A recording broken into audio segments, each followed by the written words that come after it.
এই যে আমাদের প্রধানমন্ত্রী জানাজার নামাজে সূরা ফাতিহা পড়ে নাই কেন? ফিতনা শুরু করে দিয়েছে বলে জানাজাই হয় নাই।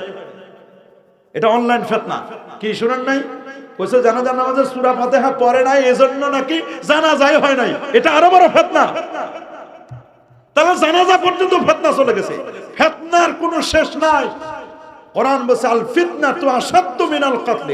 ফিতনা হলো সমাজের মধ্যে সবচেয়ে বড় হত্যাকারীর চেয়ে অপরাধ হলো ফিতনা সৃষ্টি করা।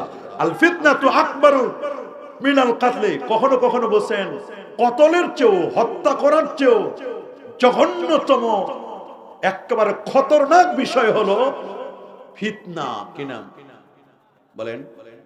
আরো জোরে, আরো জোরে, সবার মুখে।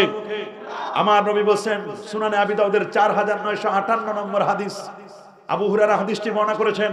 আল্লাহর হাবিব বলেন, হাদিসটি সহিহ মুসলিমে আছে, বাদিরু বিল আমালিস সালিহা, তোমরা বেশি বেশি করে নেক আমল করো। সুবহানাল্লাহ বলেন। ফিতানান কা মুসলিমিল লাইল, এটা সিরাতের আদর্শ।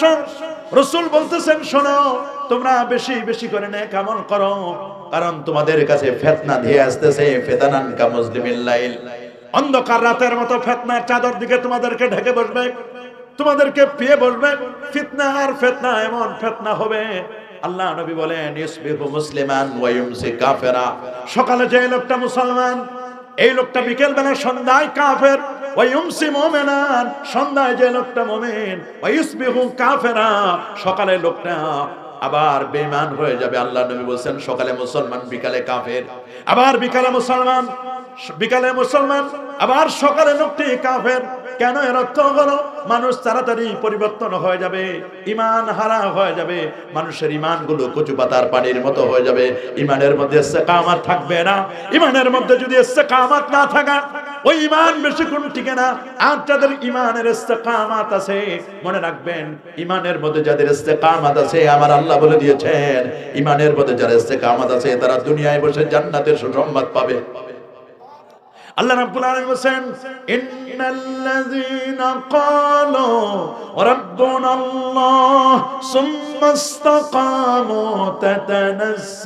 তাতানাজ্জালু আলাইহিমুল মালায়েকা আল্লা তাখাফু ওয়া লা তাহজানু ওয়া আবশিরু বিল জান্নাহ।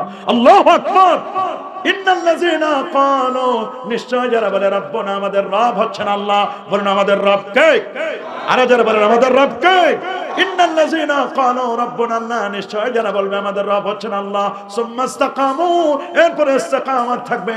আল্লাহ বলেন ঈমানের পর যদি ইস্তেকামাত থাকে, যদি 50,000 টাকার বান্ডিল দেয়, আমরা তো লোভ সামলাইতে পারি না, খ্রিস্টান হয়ে যায়। কি হয়ে যায়? পার্বত্য অঞ্চলগুলোতে খ্রিস্টান হয়ে যাচ্ছে। রংপুর বিভাগ, কুড়িগ্রাম, ওই অঞ্চলগুলোতে অল্প টাকার বিনিময়ে মানুষ খ্রিস্টান হয়ে যাচ্ছে। আমার রাসূল বলেন, তুমি যদি ঈমানের উপর অবিচল থাকতে পারো, ওয়াইন কুতিলতা ওয়াইন হুররাতা, যদি তোমাকে টকবগে তৈলের মধ্যে, গরম তৈলের মধ্যে ফেলে দেয়, তবুও তুমি ঈমান হারা হবে না। যদি তোমাকে হত্যাও করা হয়, পুড়িয়ে ফেলা হয়, ফাঁসির কাস্টে ঝুলানো হয়, তবুও তুমি ঈমান হারা হবে না।